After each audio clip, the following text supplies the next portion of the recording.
Wife announced she's going on a date with Coworker to spice up our marriage. I swapped her lube with hot sauce before her weekend trip and served divorce papers. Hey Reddit. I'm not even sure if writing this out is going to help, but I feel completely lost and like I have nowhere else to turn. I'm 35, male, and my wife, Chloe, is 34. We've been married for 7 years, and, up until recently, I thought we were happy. We're both working professionals, no kids, by choice, and we generally have a good life together. We have a nice house, good friends, and we enjoy each other's company. Or that's what I used to think. Lately, Chloe has been saying she's bored. She's mentioned a few times that she feels like our life is too predictable. She even tossed out the idea of having kids, which is something we'd both agreed against years ago. I figured it was just a phase, maybe a bit of a midlife crisis, or just one of those times when you start questioning things. I tried to talk to her about it, but she mostly brushed it off, saying she was just feeling a little restless. We agreed a while ago that we would have some things to do in life and that included regular date nights and short trips every now and then. Then, this past Wednesday, everything went sideways. We were at home, and Chloe just casually announces, "I'm going on a date tonight." Just like that, out of the blue. I honestly thought she was joking. I laughed, I think I even made a silly face, waiting for her to say gotcha. But she didn't. She was completely serious. She said she was going out with a guy from work named Blake. I was stunned. I didn't understand.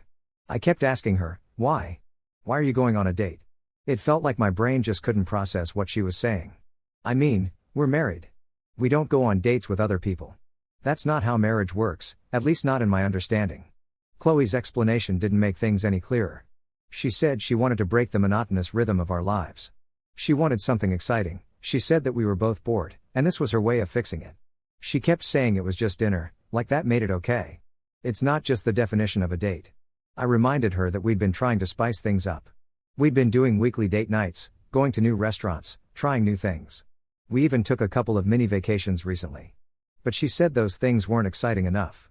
It felt like she was dismissing all the effort we'd both put into our relationship.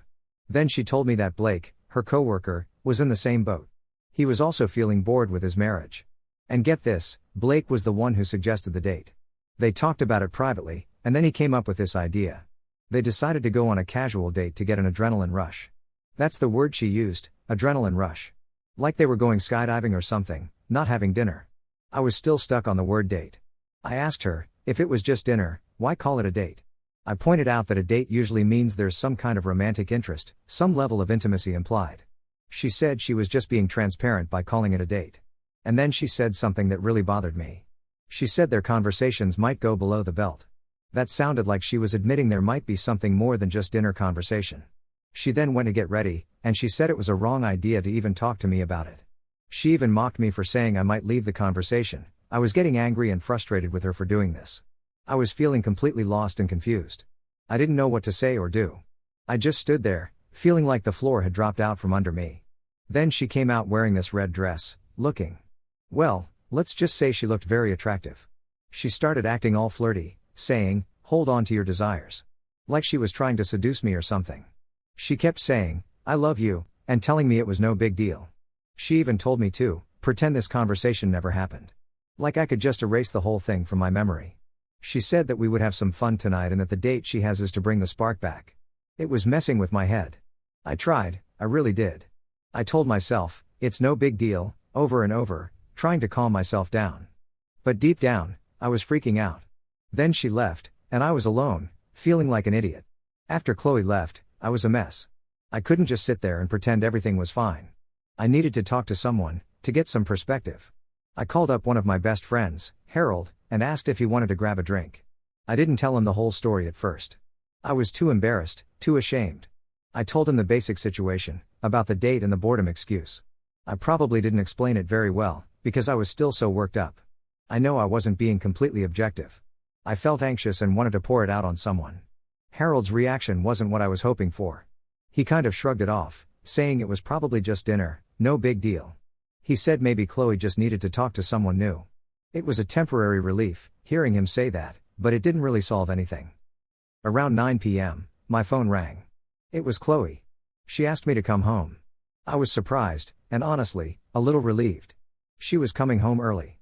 Maybe it wasn't as bad as I thought. I felt a bit ashamed admitting to myself that I was relieved.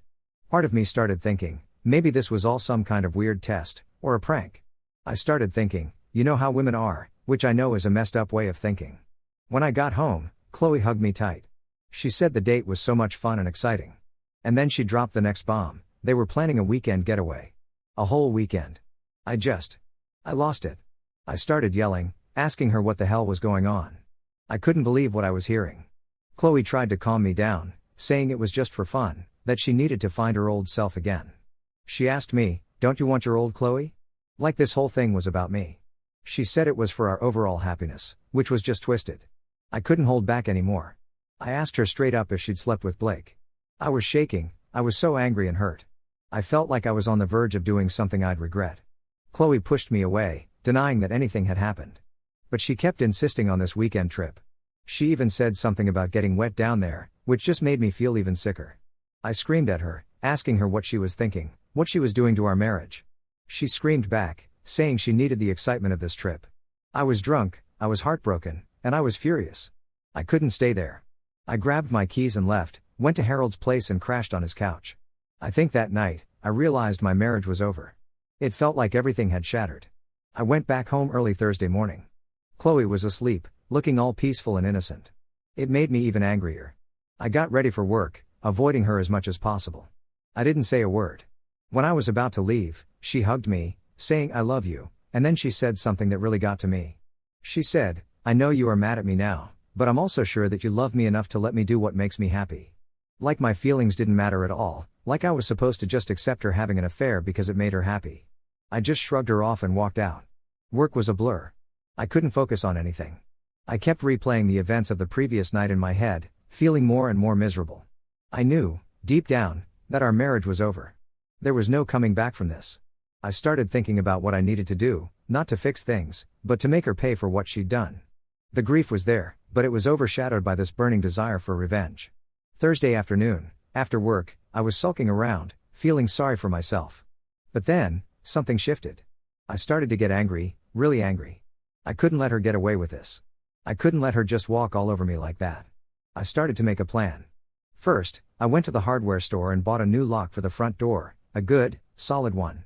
Then I called a locksmith and scheduled an appointment for Saturday morning, when I knew Chloe would be gone. I also went online and ordered a new nameplate for the house, one with just my name on it. It was a small thing, but it felt symbolic, like I was erasing her from my life. When I got home, Chloe was all dolled up, wearing lingerie. She said she was trying things on, getting ready for her big weekend on Saturday. I felt this surge of anger, but I also knew I needed information. I decided to record her, not because I wanted to save our marriage, but because I wanted evidence. I needed proof of what she was planning to do. I started asking her questions, trying to get her to admit, on tape, what her intentions were. I asked her, "So you're saying you are sure about having sex with your colleague, despite knowing the fact that I don't approve of this out-of-marriage sex?" It was a blunt question, but I needed her to say it. She got a little flustered, touching my lips and cheeks like she was trying to distract me. She said she loved me, but she wasn't marrying him. She kept repeating that it was just for fun, that she needed this to feel alive again. And she said she loved me. It was infuriating. Later that evening, I went out with Harold again. This time, I told him everything, the whole truth. He was shocked, completely blown away. He offered to help in any way he could, even gave me the number of a lawyer he knew, a good divorce lawyer. I told him I already had that information, because that's how friendship works. You always have each other's back. I told Harold that I was done, that I was going to end the marriage. Back at home, I refused to sleep in the same bed as Chloe. I told her I couldn't stand to be near her. I brought up our wedding vows, how she'd promised to be faithful. She just sighed and said I was being unreasonable. Like my feelings were some kind of inconvenience.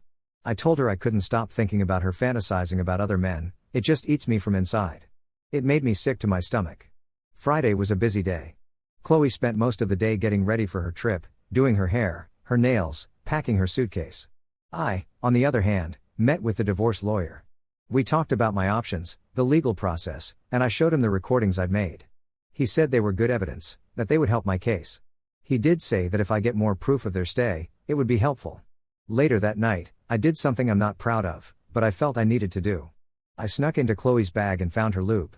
She's always been very particular about using lube, she's paranoid about it hurting. I found a bottle of hot sauce that looked almost identical to the lube, and I switched them. I know it was a cruel thing to do, especially since I knew the resort they were going to was in the middle of a forest, far away from any stores. I wished I could somehow see the reaction, but I pushed that feeling. While she was sleeping, I also went through her phone. I know it was an invasion of privacy, but I felt justified. I found messages between her and Blake, explicit messages confirming their plans. I also saw that this hasn't happened before. I took pictures of the messages, more evidence for the lawyer. I'd never spied on her before, I never felt the need to. We'd always trusted each other, or so I thought. Before she left on Saturday, I asked her, point blank, where they were going. I told her I needed to know, in case something happened, in case her lover choked her to death or something. It was a dark, morbid thing to say, but I was so angry. Surprisingly, she told me the name of the resort. I immediately texted the information to my lawyer. He said he could get a copy of their stay, that hotels usually give that information to lawyers. After Chloe left, I called the locksmith. He came over and changed the locks on the front door. I also took down the old nameplate and put up the new one, the one with just my name. Then, I packed all of Chloe's belongings into garbage bags and put them in the backyard. As I was doing all of this, I had a moment where I just broke down. I sat on the floor and cried, realizing that this was really it, my marriage was over. But then I pulled myself together. I told myself I needed to be strong, that I needed to move on. I went out with some friends that night, trying to distract myself. Update 1. Sunday morning, I was at home when I got a notification from my security camera. It was Chloe. She was back earlier than expected, and she looked furious. Her screw partner, as I now thought of him, just dropped her off at the curb, didn't even get out of the car. I watched on the camera as she tried to unlock the door, realizing it didn't work.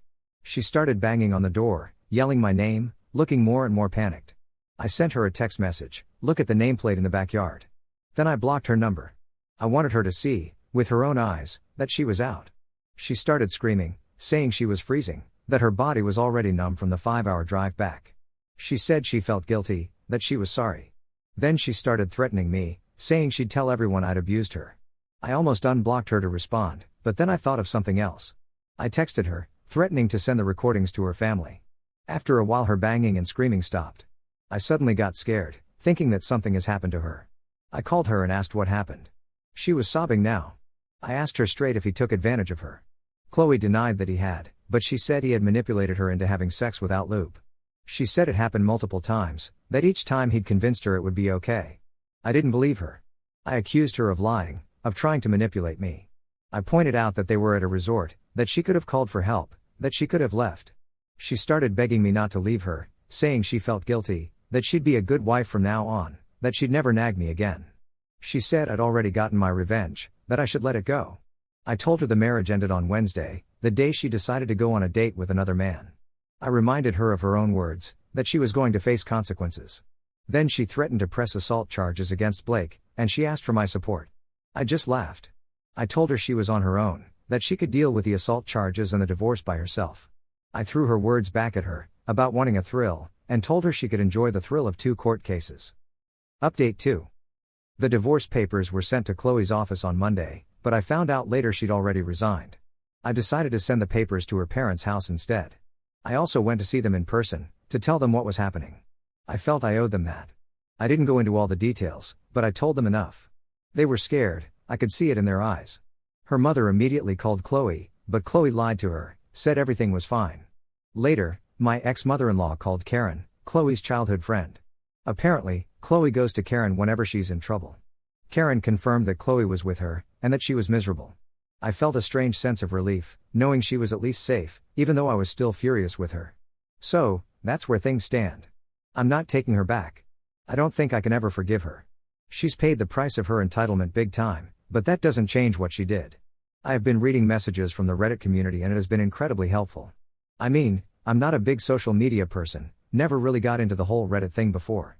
But finding this community, reading other people's stories, and seeing the responses to my own situation. It's made a difference. It's like having a support group I didn't even know I needed. People have shared their own experiences, offered advice, and some have just said, "Hey, I'm sorry you're going through this." And sometimes, that's all you need to hear, you know? That you're not alone. I've also had a lot of people share their own stories of infidelity, and it's heartbreaking. It's made me realize how common this is, how many people have been through something similar. And it's made me even more determined to move on and build a better life for myself, a life where I don't have to worry about being betrayed like that again. My lawyer has been handling all the legal stuff, which is a relief. I don't think I could deal with all the paperwork and the legal jargon on my own. He's been very supportive and understanding, and he's assured me that I'm doing everything right. We're moving forward with the divorce, and hopefully, it will be finalized soon.